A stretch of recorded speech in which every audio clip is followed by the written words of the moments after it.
Boa noite a todos e todas aqui presentes na nossa aula. Vamos dar início a mais uma videoaula da disciplina Psicologia do Desenvolvimento e da Aprendizagem, né?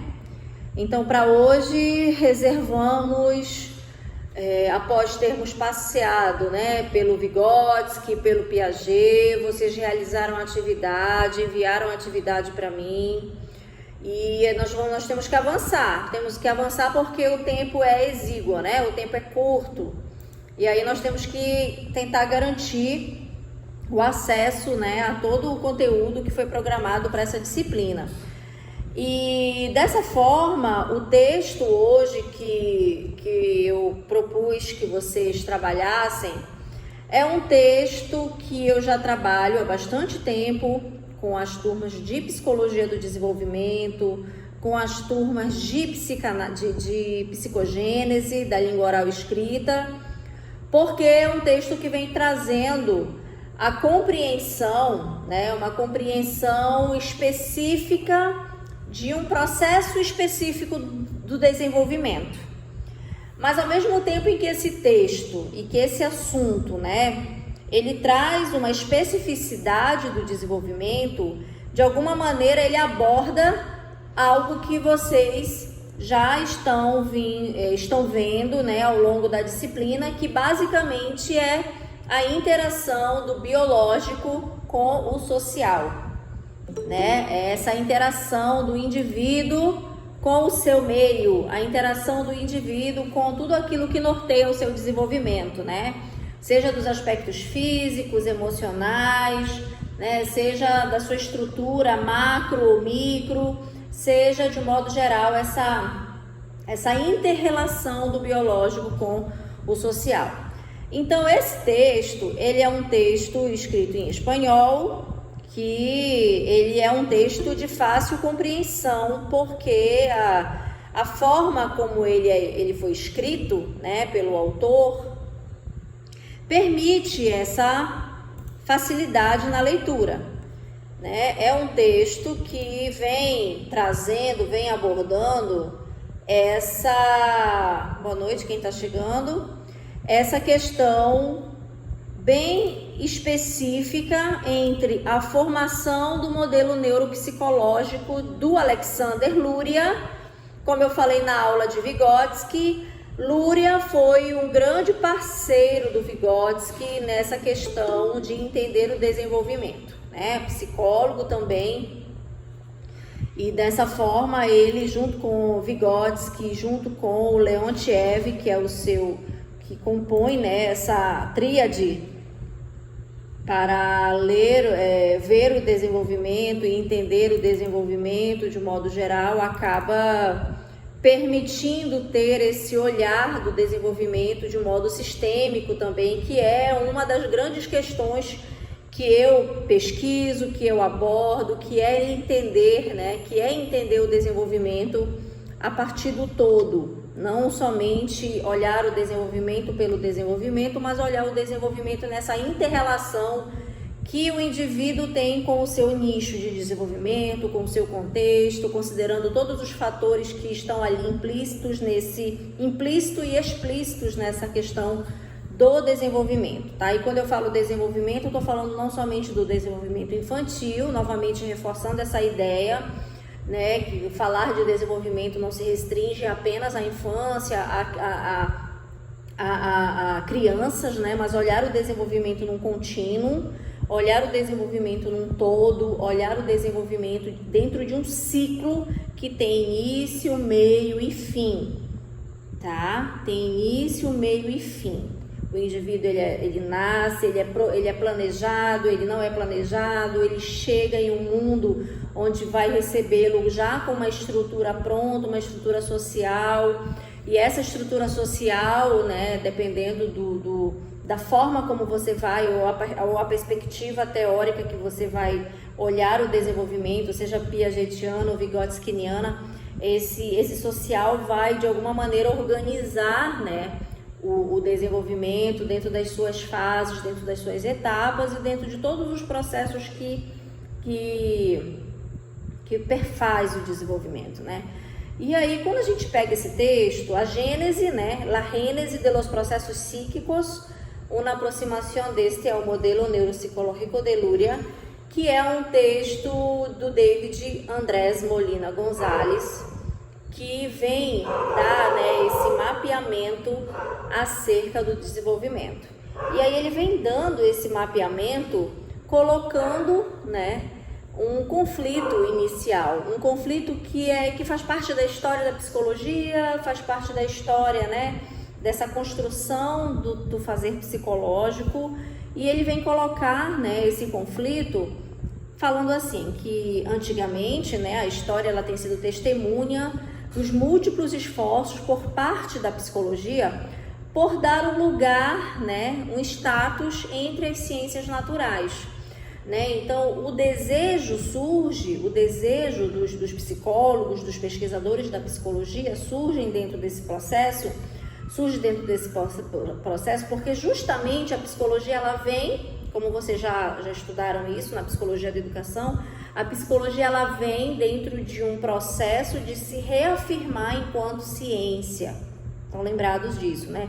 Ela surge dentro de um processo que ainda não existia essa ciência que nós conhecemos hoje, haviam hipóteses que não podiam ser comprovadas cientificamente. Então a psicologia ela veio caminhando nesse processo histórico, nesse processo do desenvolvimento da humanidade, do desenvolvimento, enfim, né, dos contextos.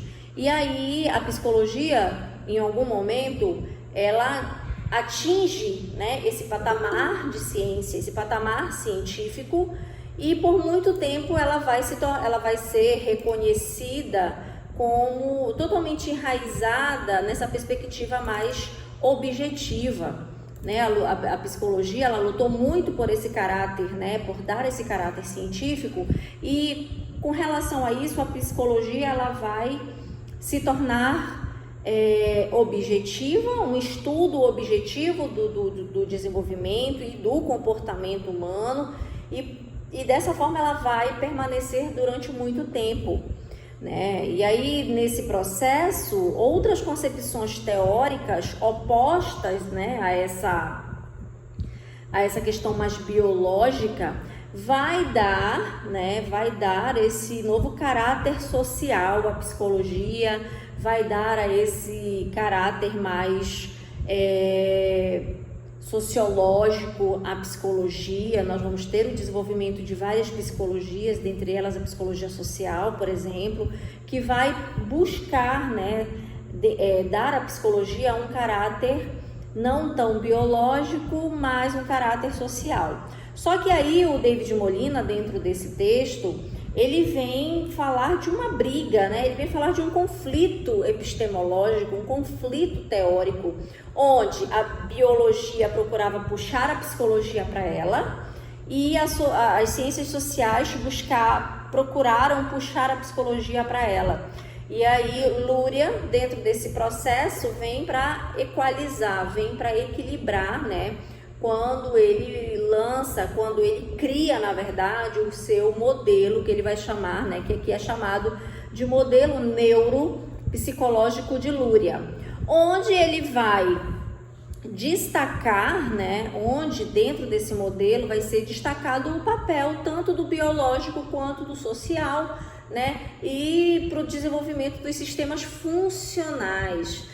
Né? Então, não é somente o biológico o importante, mas o social é importante. E aí o Luria, em seu artigo que ele coloca lugar da psicologia entre as ciências sociais e biológicas, esse aí bem aqui que eu estou passando o mouse, ó, lugar da psicologia entre as ciências sociais e biológicas, né? Onde o autor vai fazer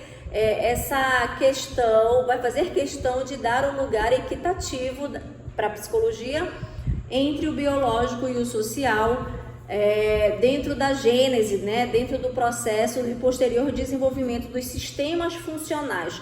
E quando a gente fala de sistema funcional, a gente está falando de linguagem, a gente está falando de pensamento, a gente está falando de memória, a gente está falando de processo das funções psíquicas superiores que dizem respeito, né, ao nosso desenvolvimento enquanto espécie. Dentro desse processo, né, Luria vem dentro dessa discussão colocar e demonstrar a importância desse substrato biológico e social dentro dos processos de desenvolvimento, né? E aí ele vai falar do desenvolvimento de quê? Do desenvolvimento do cérebro, né? Ele vai falar do cérebro, ele vai destacar o cérebro como sendo esse componente principal, né, que vai nos dar possibilidades de desenvolvimento, né? O cérebro dentro do nosso desenvolvimento, ele desempenha um papel de destaque, né? Só que daí ele vai dizer assim, não basta ter apenas só o cérebro, não basta ter apenas, né, o componente, o órgão, e não adianta ter só isso, né? O cérebro, que ele vai desenvolver um papel muito importante, né? É ele quem a princípio vai facilitar, né, a aquisição e o desenvolvimento, por exemplo, da linguagem, né? Então é pela linguagem e na linguagem que esse cérebro ele vai se tornar um cérebro social, como eu falei na aula passada.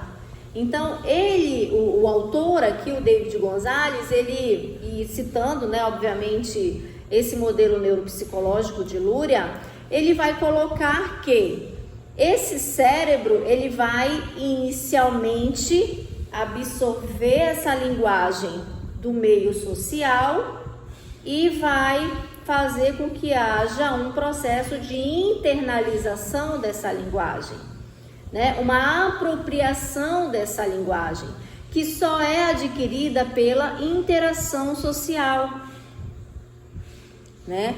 Temos um cérebro, vamos colocar um cérebro, vamos imaginar o cérebro como uma esponja, onde essa esponja vai absorver, né, essa linguagem do meio social e vai colocá-la, vai internalizá-la, vai, né, colocá-la, como o Vygotsky ele apresenta uma perspectiva exógena, de fora para dentro.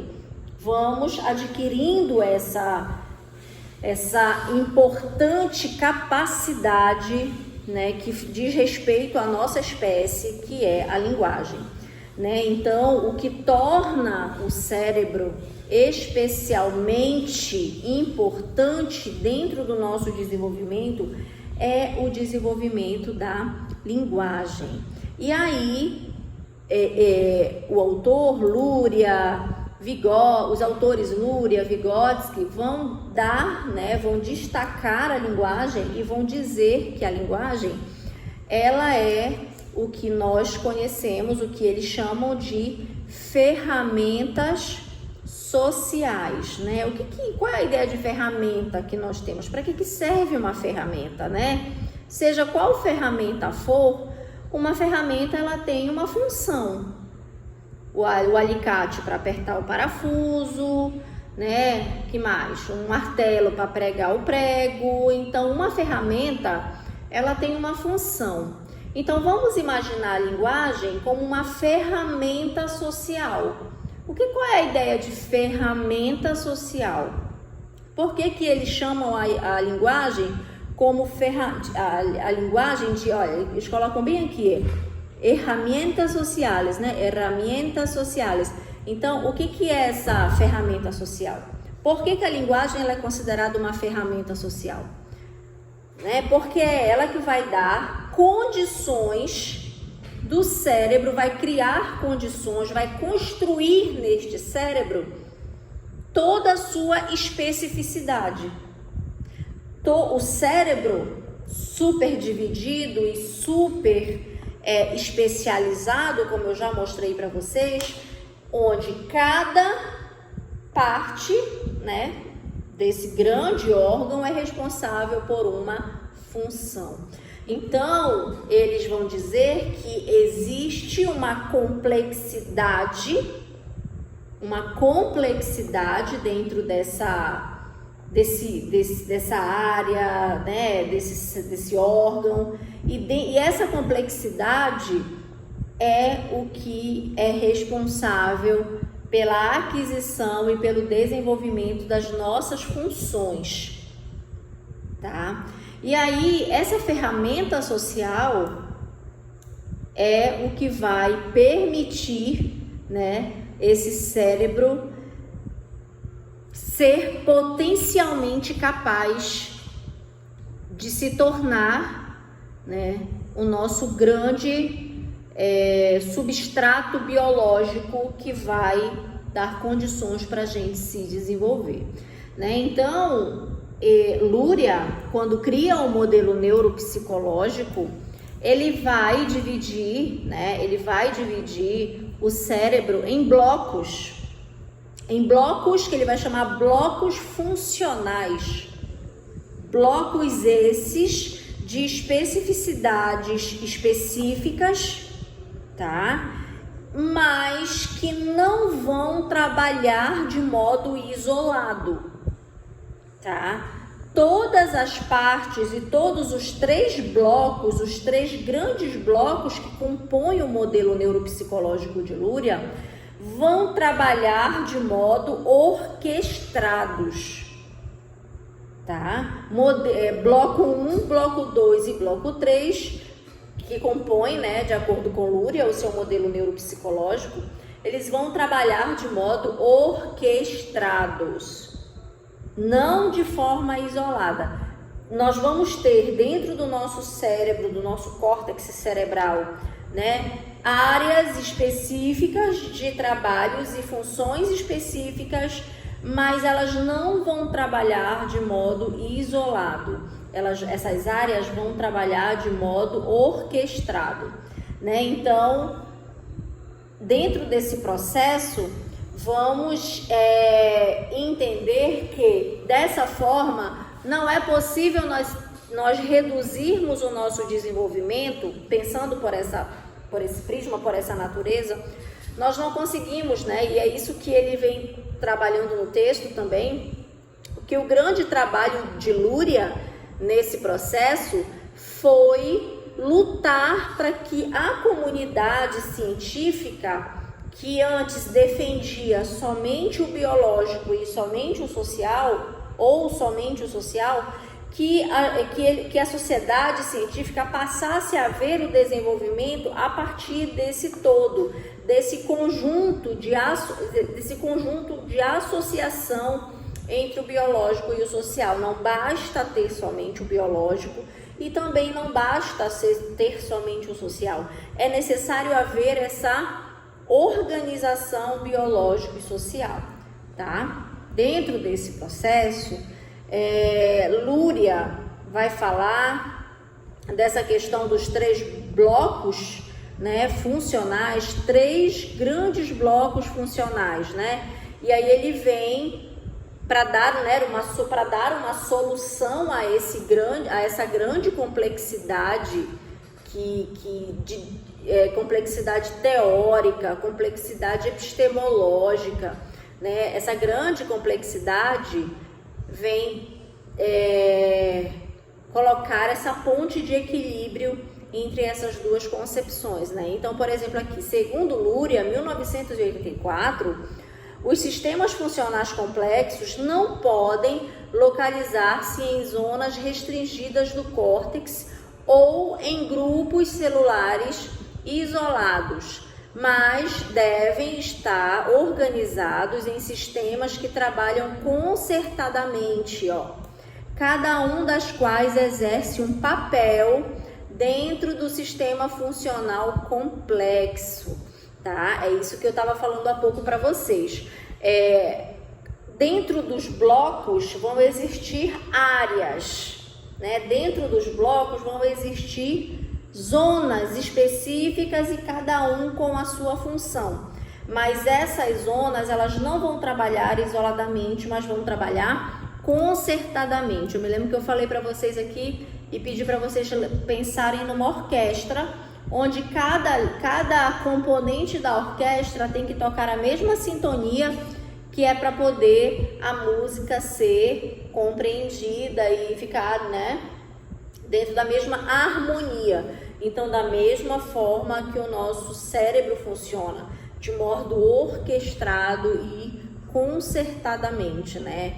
E isso é o que dá esse caráter de ser humano a nós, né? Esse aspecto de ser humano, tá? Essa competência e essa capacidade é uma especificidade que o Vygotsky já falava e que posteriormente a ele, o Luria deixa claro que a formação das nossas funções psíquicas só se dá, gravem isso, tá aqui no texto de vocês na página 3. Luria deixa claro que a formação das funções psíquicas só se dá na interação do social com o biológico.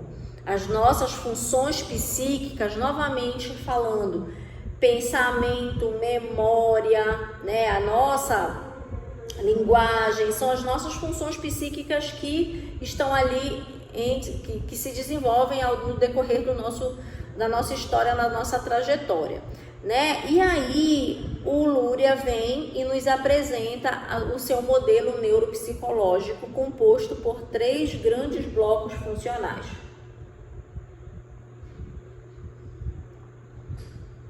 Tá? Esses modelos já tinham sido trabalhados, obviamente, por outros autores, e aqui ele vai citar Gall, por exemplo, né? Importantes investigações levadas, né, ao desenvolvimento por Gall.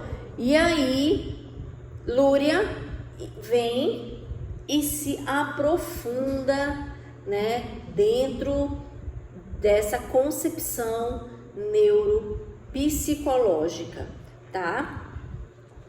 E aí ele vai trabalhar essa questão dos blocos funcionais, tá? Aqui, então, ó,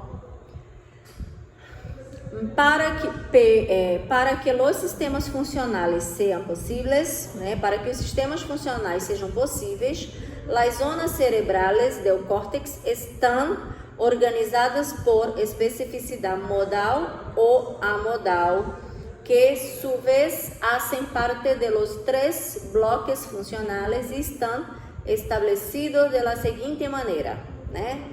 Um primeiro bloco encarregado de regular a ativação do tono cortical e blindar uma base estável para a organização dos processos.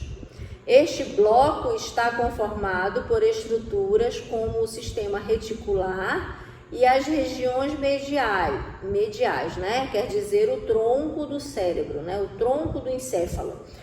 Gente, pensem assim, existem 3 blocos. O primeiro bloco, tá, do nosso córtex cerebral, é ele que é o responsável por preparar todo o resto, né? O 2 e o 3, para receber a informação. Para receber essa informação, por captar a informação, né? Por onde é que nós conseguimos captar a informação do meio ambiente? Através dos 5 sentidos, né? Eu já falei isso aqui para vocês. E aí, essas informações que chegam pelos nossos 5 sentidos, elas são recebidas pelo nosso bloco 1, ok? O bloco 1 é o responsável por blindar esse cérebro, por preparar esse cérebro para receber a informação, ok?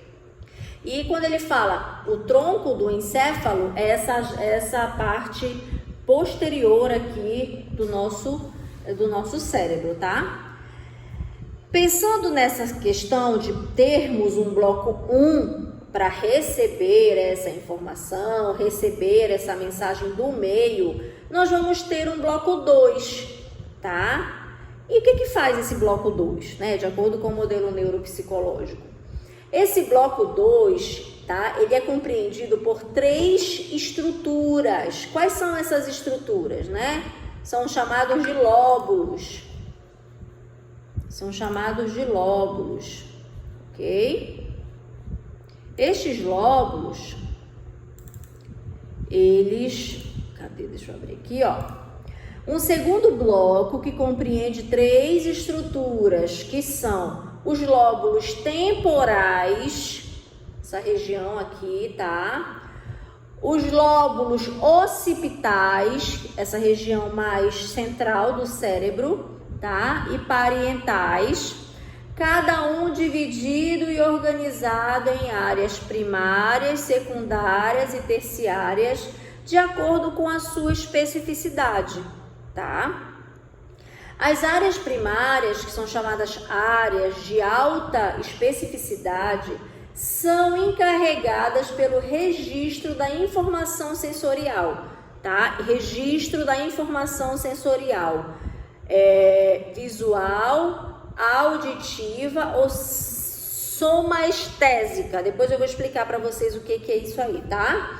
Luria nomeia essas áreas como zonas de projeção ou de obtenção da informação, tá? Então, o bloco 1 capta e o bloco 2 recebe, organiza essa informação que vem do meio exterior. E aí vai dividir o bloco 2 em lóbulos temporais, occipitais e parietais. E estes lóbulos se subdividem em área primária, secundária e terciária. Não tem dificuldade de entender, tá? Bloco 1 recebe a informação. Bloco 2 organiza essa informação através dos seus 3 lóbulos, temporal, occipital, parietal. Esses lóbulos se subdividem em áreas primárias, secundárias e terciárias, né? E aí, responsável por visão e audição, que são as nossas grandes áreas de captação das mensagens, né?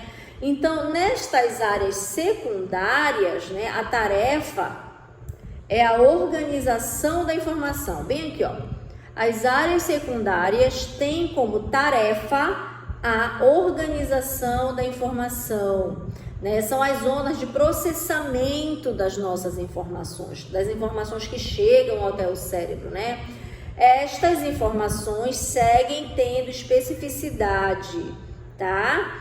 Mas em um grau mais baixo que as áreas de projeção, ok? E por último, as áreas terciárias, que organizam os dados precedentes de diferentes fontes para logo armazená-los.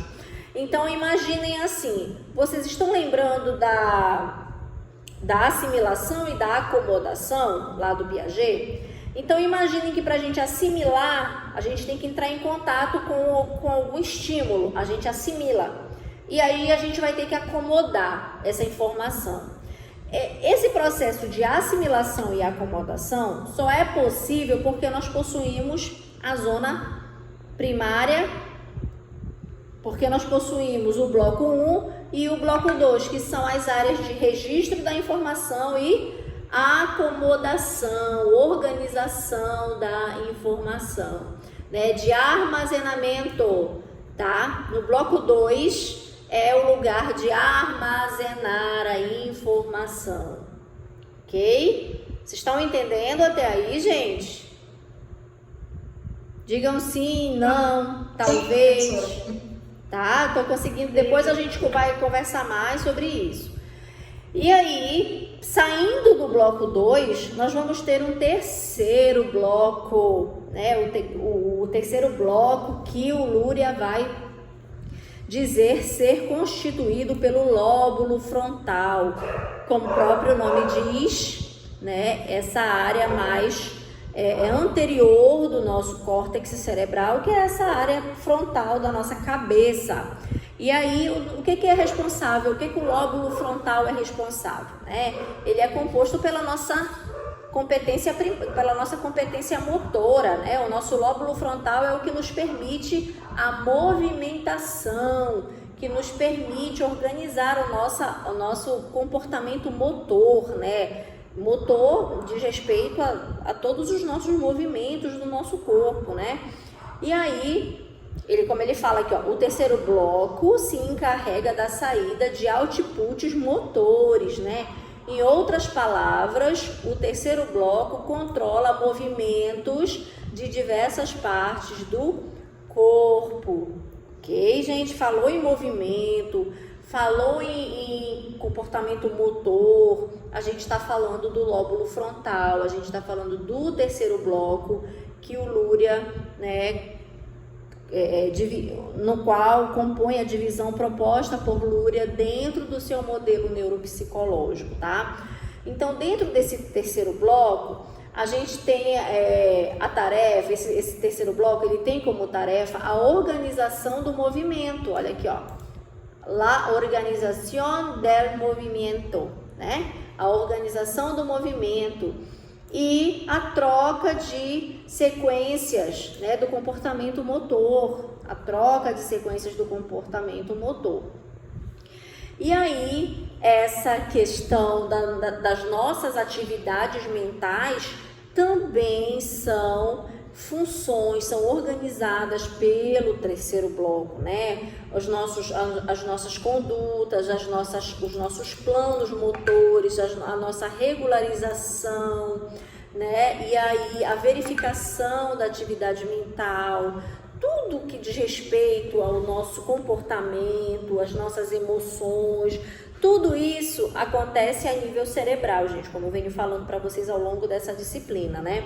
Então, a estrutura do modelo neuropsicológico, o que é bacana do modelo neuropsicológico é que apesar de toda a complexidade que compõe o nosso sistema cerebral, o Luria divide isso e simplifica, né, em 3 blocos, que é para a gente entender de um modo bem didático, inclusive, qual é a função de cada um.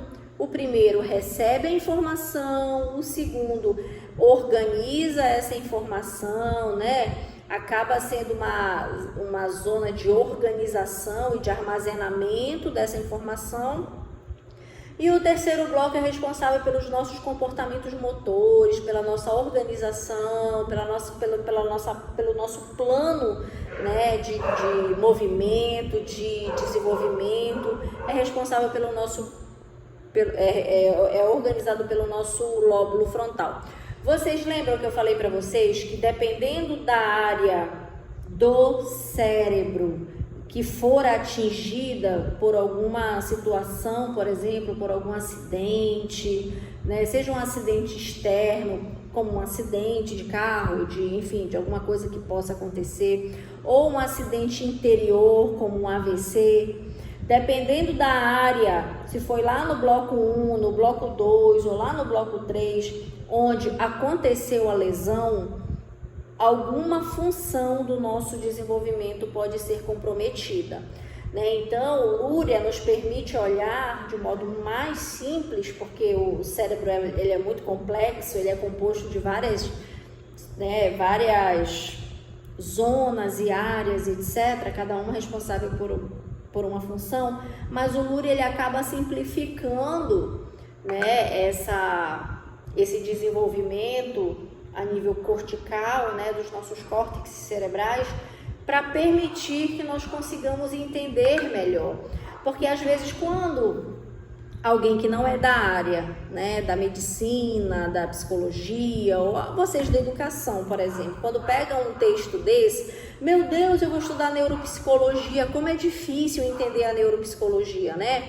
A neuropsicologia realmente é uma área que envolve, né, bastante engajamento nessa questão biológica, mas Luria vem e nos apresenta esse modelo neuropsicológico justamente que é para nos permitir entender como que o nosso desenvolvimento ele depende desta organização, desta harmonia entre as partes que compõem o nosso cérebro, né? Então, o nosso pensamento, a nossa memória, né? Tudo ali responsável pelas nossas funções psicológicas superiores e tudo sendo desenvolvido a nível cerebral. Então, não dá para pensar em desenvolvimento, gente, se não tiver o cérebro. Da mesma forma que não dá para pensar em aprendizagem se não tiver o cérebro, se não tiver o cérebro. Da mesma forma que não dá para pensar o desenvolvimento sem ter o social e não dá para pensar na aprendizagem sem ter o social. Porque se nós vamos aprender algo que está no social, não é verdade? Se nós vamos aprender algo que está no externo a nós, né? E aí nós vamos nos apropriando disso e vamos transformando esse substrato biológico que nos foi presenteado ao longo do nosso desenvolvimento, que é essa complexidade cerebral que nós possuímos, né? Então essa máquina super competente, super especializada, que é responsável por todas as nossas áreas do nosso desenvolvimento e que compõem o nosso desenvolvimento. Até as nossas emoções estão no cérebro. Tem gente que acha que está no coração, mas não, está lá no sistema límbico, né? Que é responsável pelas nossas emoções. Mas aí colocaram o coração, é mais romântico colocar um coração do que colocar um cérebro, né? Já pensou no Dia dos Namorados, vários sistemas límbicos nos comércios? Não ia vender, né? Aí tiveram que colocar o coração como sendo responsável pelas nossas emoções, mas não é, tá, gente? Não é. O que é responsável pelas nossas emoções é o nosso sistema límbico, que está aqui em cima na nossa cabeça, não aqui no nosso coração, né? E aí, essa questão toda por que nós conseguimos alcançar esse tipo de compreensão sobre o nosso desenvolvimento? Porque a ciência avançou, nós conseguimos estudar o corpo humano morto, né? Antigamente o corpo humano, lá na Idade Média, por exemplo, não se estudava o corpo humano, né? Não se sabia como era o corpo humano por dentro, não se sabia. E aí, a partir do momento que o corpo humano, lá no Renascimento, começou a ser estudado, começou a ser observado, né? Começou a ser apreciado em todas as suas particularidades, tudo começou a ser desvendado. O que antes era um mistério, né, sobre o que envolvia o nosso desenvolvimento, era um mistério, né? Então, a partir das teorias teocêntricas, né, onde o homem ele é criado à imagem e semelhança de Deus, o corpo ele é sagrado, ele não pode ser mexido, ele não pode ser tocado. Essas concepções elas acabaram de alguma maneira adiando a compreensão do que vem a ser o ser humano, de como o desenvolvimento ocorre, né, de como o desenvolvimento ele se dá. Então, a partir do momento em que o cérebro, por exemplo, ele passou a ser desvendado, ele passou a ser fatiado, porque na universidade, né, nas aulas de anatomia, de neuroanatomia, a gente acaba estudando mesmo, né, o cérebro, a estrutura cerebral. Eu estudei na minha faculdade isso. E aí você acaba olhando para aquele emaranhado de músculo, de órgão, aquele, né, de tecido, e você olha aquilo ali, você diz assim, nossa, isso aqui que é responsável pelo nosso desenvolvimento inteirinho, né? Então ele é um dos responsáveis pelo nosso desenvolvimento, né? Se não tivesse aquele órgão que está ali, né, não tiver esse impulso do social, ele vai ser apenas um órgão sem função, sem, não posso dizer, sem humanidade, né? Porque como Vygotsky fala, o que nos torna humanos é justamente o social, né? Então esse cérebro social ele é formado pelo quê? Pelas relações, né? Que são os pilares do desenvolvimento, as relações sociais, relações, né, do indivíduo com o indivíduo, dos grupos, das sociedades, né? Então tudo isso a gente só consegue ter porque nós possuímos um cérebro, tá? E Luria, quando cria o seu modelo neuropsicológico, nos permite olhar esse cérebro e entender esse cérebro de modo mais particular e de uma maneira mais simples, de modo geral, tá? Então, o Vygotsky nomeia as funções psicológicas do homem como complexos processos autorregulados, sociais por sua origem, mediatizados por sua estrutura e voluntários, conscientes e autorregulados pelo seu funcionamento, né? Então, quando a gente olha para esse modelo neuropsicológico, a gente vê que Luria, né, dando seguimento aos estudos vigotskinianos, né, porque Vygotsky morre muito cedo, muito prematuramente, né, como nós já vimos na nossa aula anterior. O Vygotsky infelizmente morreu, mas o Luria continuou, né, com seus estudos, continuou com os seus apontamentos sobre desenvolvimento, e aí ele vai e tem esse passo na neurociências, né? Ele tem esse passo no neurodesenvolvimento, ele tem esse pé lá dentro da biologia também, sem deixar de colocar o pé lá no social, tá bom? Então, falar de modelo neuropsicológico, gente, é olhar para esse desenvolvimento, é olhar para a existência desse cérebro totalmente em contato com o social, totalmente em harmonia com o social, né? Então, dessa forma, a linguagem, gente, eu quero que vocês entendam isso, tá? A linguagem é uma herramienta, né? Que em um princípio é social, luego el individuo le hace suya para transformá-la y hacerla parte de funciones cognitivas más elaboradas, né? O indivíduo, a princípio, a linguagem ela é social, logo o indivíduo a faz sua, né? Para transformá-la e fazê-la parte de funções cognitivas mais elaboradas, que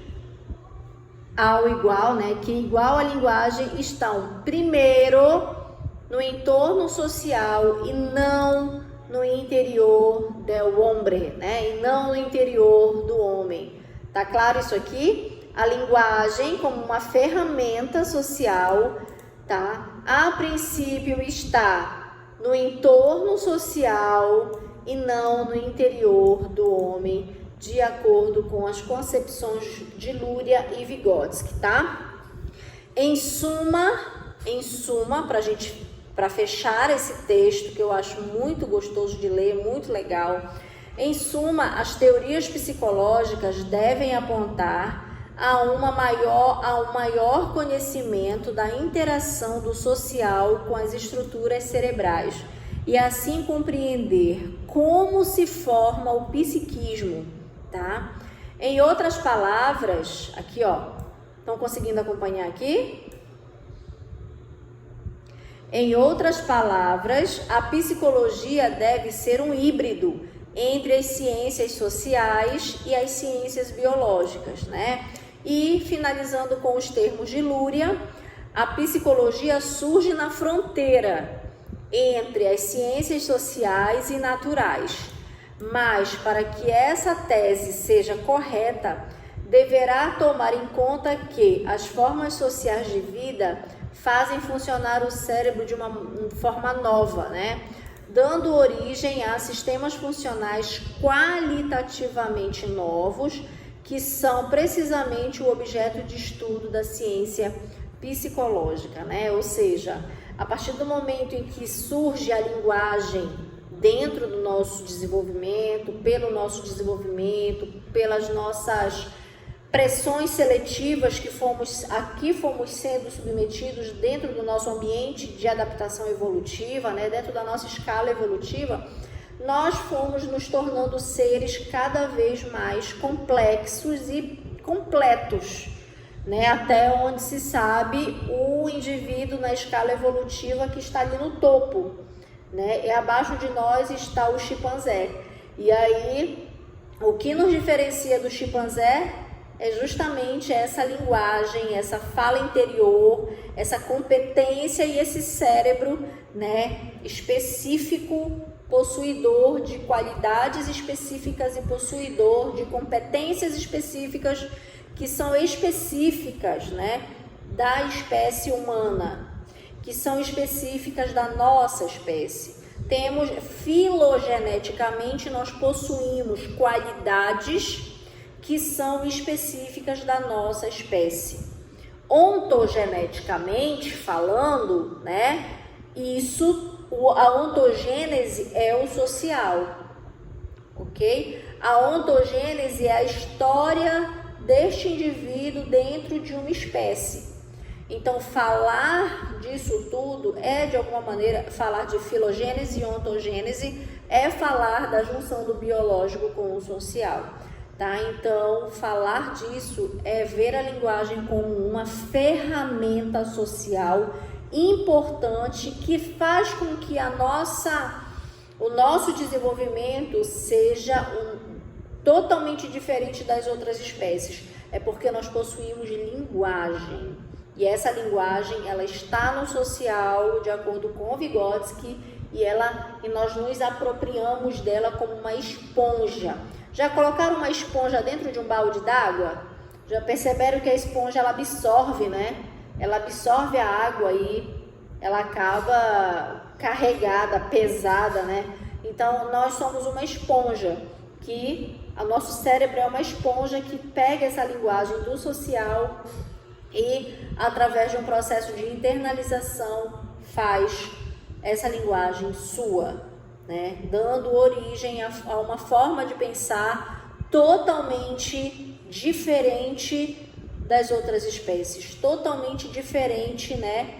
Em termos quantitativos, mas principalmente em termos qualitativos, porque nós passamos a ter uma linguagem interior, né? Uma linguagem interior, a memória, o pensamento totalmente diferente com relação às outras espécies, tá bom? Então aqui eu vou encerrar o vídeo e a gente continua aqui na sala de aula, gente.